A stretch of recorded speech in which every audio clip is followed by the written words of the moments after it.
قومی اسمبلی میں مخصوص نشستوں سے متعلق الیکشن ایکٹ ترمیمی بل کثرت رائے سے منظور کر لیا گیا۔ اپوزیشن نے بل کی منظوری پر شدید احتجاج کیا اور ایجنڈے کی کاپیاں پھاڑ دیں۔ پی ٹی آئی کے علی محمد نے بل پر اعتراض کرتے ہوئے واضح کیا کہ سپریم کورٹ کے فیصلے سے انہیں ملنے والا حق چھینا نہیں جا سکتا۔ وزیر قانون نے جواب میں دو ٹوک کہا کہ قانون سازی ایوان کا اختیار ہے۔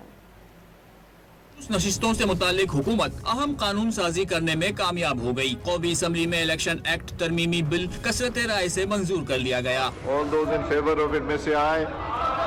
All those against it may say no.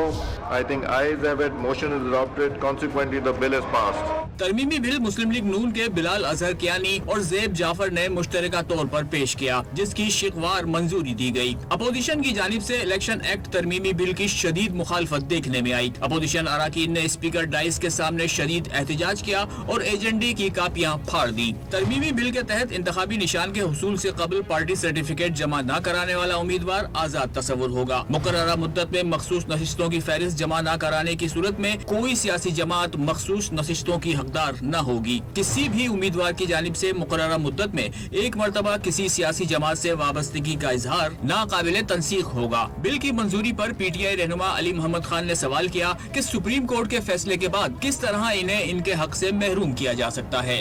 آپ کیسے سپریم کورٹ کے فیصلے کے بعد آپ قانون سازی کر کے ہمیں سپریم کورٹ کے اس حق سے جو ہمیں فیصلے کے بعد ملا، میجورٹی ڈیسیجن کے بعد آپ ہمیں محروم کر سکتے ہیں؟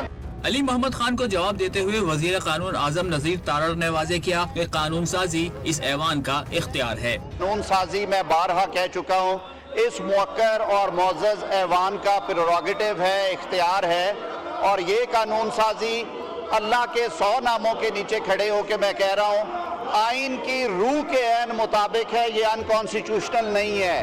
لیگی رہنما بلال اظہر کیانی نے آگاہ کیا کہ اس بل میں 3 شقیں وہی ہیں جو پہلے سے آئین میں درج ہیں، انہیں مزید واضح کیا گیا ہے۔